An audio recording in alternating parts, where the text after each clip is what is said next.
Hello প্রিয় দর্শক শ্রোতা, আসসালামু আলাইকুম। আবার চলে আসলাম প্রতিদিনের মতো আপনাদের সাথে। গতকালকে প্রেস ব্রিফিং করে বলেছেন নাহিদ ইসলাম, এনসিপির সভাপতি নাহিদ ইসলাম চীন সফর শেষে তিনি বলেছেন যে জাতীয় পার্টির কোনো অধিকার নেই বাংলাদেশে রাজনীতি করার জন্য। এটা আপনারা নাহিদ ইসলাম, বেশি কথা বলবো না, চলেন দেখি নাহিদ ইসলাম কী বলে। কালকার সংবাদ সম্মেলন করে বলেছেন, একটু দেখে আসি। 30-35 সেকেন্ডের একটা ভিডিও, চলেন কমেন্টের মাধ্যমে জান। এবং এটা তাদের রাজনৈতিক অধিকার, গণতান্ত্রিক অধিকার, যে কারো বিরুদ্ধে গণতান্ত্রিকভাবে কথা বলা এবং ফ্যাসিবাদের দোষরদের বিচার চাওয়া। এবং আমরা সেখানে দেখলাম যে ন্যাক্কারজনকভাবে তার উপর হামলা করা হলো, তার নেতাকর্মীদের উপরে হামলা করা হলো। এক কথায় বলতে গেলে এটাকে বলে বর্বরতা। এবং এটা আমাদের জন্য দুঃখজনক যে এই বর্বরতা সেনাবাহিনীর দ্বারা, সেনাবাহিনীর কিছু সদস্যদের দ্বারা সংঘটিত হয়েছে।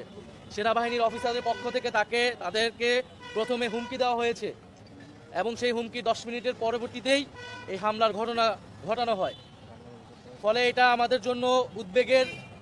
অন্তর্বর্তী সরকার আসলে কিভাবে পরিচালিত হচ্ছে, সেনাবাহিনী কাদের নির্দেশনায় পরিচালিত হচ্ছে, এ বিষয়ে কিন্তু প্রশ্ন উঠছে। কারণ অন্তর্বর্তী সরকার কথাটা কি বাস্তব বলেছে না অযোগ্য কথা? তিনি প্রকাশ্যে বলেছে জাতীয় পার্টি হলো আওয়ামী লীগের দোসর এবং আওয়ামী লীগের সমস্ত কার্যকলাপের সাথে এই জাতীয় পার্টি জিএম কাদের সবাই জড়িত, যত আছে সবাই। কারণ হলো তিনি উল্লেখ করেছেন যে জাতীয় পার্টি যদি না যেত নির্বাচনে, তাহলে হাসিনা এককভাবে নির্বাচন করতে পারত না। এবং জাতীয় পার্টি তাই না, জাতীয় পার্টি মনে করেন যে এমন একটা দল, বুঝছেন নি, নাহিদ ইসলাম বলেছে জাতীয় পার্টি জাতির শত্রু।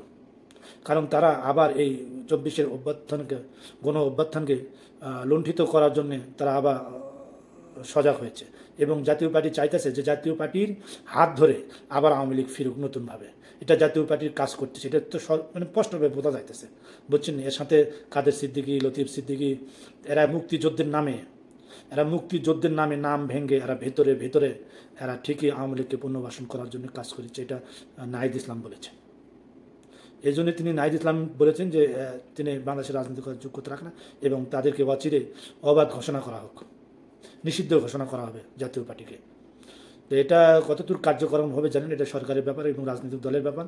এই ব্যাপারে আমার কোনো মন্তব্য নেই। এবং মন্তব্য একটা আছে, সেটা হলো জাতীয় পার্টির মহাসচিব যিনি আছেন, নতুন যিনি হয়েছেন, পাটোয়ারি সাহেব একটা জাতির উদ্দেশ্যে একটা কথা বলেছেন যে যদি প্রয়োজন হয় ঢাকা শহরে আসতে হবে। সমস্ত যারা জাতীয় পার্টি করেন তাদেরকে, রাজনৈতিক যারা আছে সাথে জড়িত সবাইকে ঢাকায় আসার জন্য রেডি থাকতে বলেছে। কি করবেন আপনি ঢাকায় নিয়ে আসা, নগ্নেশা হাঙ্গামা শুরু করবেন? এটা জাতি কোনোদিন মেনে নেবে না। জানেন না, এই 24-এর গণ অভ্যুত্থান জাতি রক্ত দিয়ে, তাজা রক্ত দিয়ে এই দেশটাকে পুনঃ উদ্ধার করেছে। আবার যদি ফ্যাসিবাদী নিয়ে আসার চেষ্টা করেন তাহলে দেশের মানুষ সহ্য করবে না।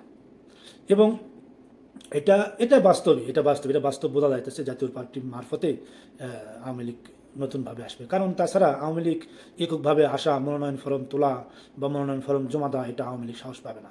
কারণ তাদের তো অস্তিত্ব শেষ করে দেবে। তাদের কোনো অস্তিত্ব নাই, বুঝছেন নি। তাদের কোনো প্রকার দেখছেন নি প্রকাশ্যে আসে নাই, থাকবে না, তারা ওইভাবে আসবে পিছন দিয়ে। আর গত কয়েকদিন আগে আপনারা দেখছেন নূরের ব্যাপারে কথা বলেছে ইলিয়াস হোসাইন বলেছে, সাংবাদিক ইলিয়াস হোসাইন যিনি আমেরিকায় থাকেন, ওনার কথা বলতেছে।